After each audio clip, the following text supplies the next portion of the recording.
Cette année, Tou Bishvat, nouvel an des arbres, tombe ce Shabbat Béchalach.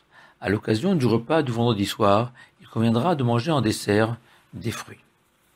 Au sujet de l'arbre, j'aimerais partager avec vous l'une des anecdotes que je considère parmi les plus belles du Talmud.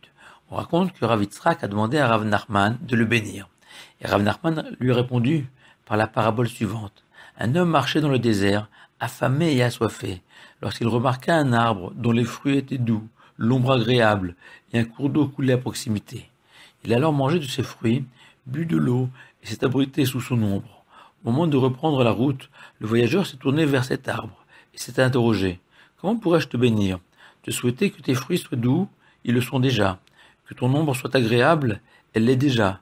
Qu'un cours d'eau coule à proximité, il coule déjà. Non, la seule chose que je peux te souhaiter, c'est que tous les arbres qui pousseront grâce à tes fruits puissent être aussi beaux que toi.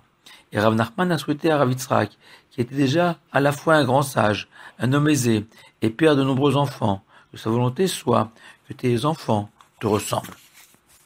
Et il est possible d'interpréter cette anecdote de la manière suivante. La Torah compare l'homme à un arbre.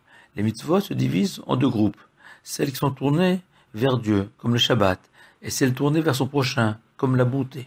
Les fruits de l'arbre, dont certains étaient offerts au temple, comme le vin et le blé, représentent les mitzvot vis-à-vis de Dieu, alors que l'ombre de l'arbre, ou quiconque peut s'y abriter, symbolise les mitzvot vis-à-vis de son prochain.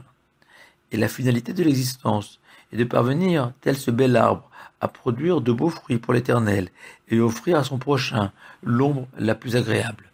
Mais le Lev Simcha, Rabbi de Gour, s'étonne.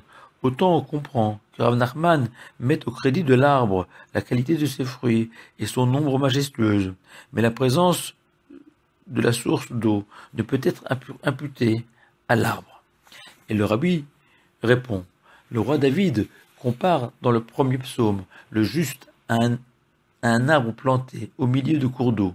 Un arbre ne pousse que s'il est irrigué régulièrement, et c'est précisément une qualité de l'arbre d'être situé près d'une source d'eau qui symbolise la Torah. Ainsi, l'homme ne peut espérer grandir tel un arbre s'il ne vit pas dans un environnement baigné de Torah. Le Zohar fait remarquer que nos sages parlent du nouvel an des arbres et non de l'arbre, pour envoyer à tous les êtres humains que nous sommes, pour lesquels Tou Bishvat doit constituer un moment de renouveau, où l'ambition de ressembler à ces arbres doit nous escorter lorsque nous goûterons à ces fruits, à la saveur de grandeur. Shabbat Shalom à vous tous.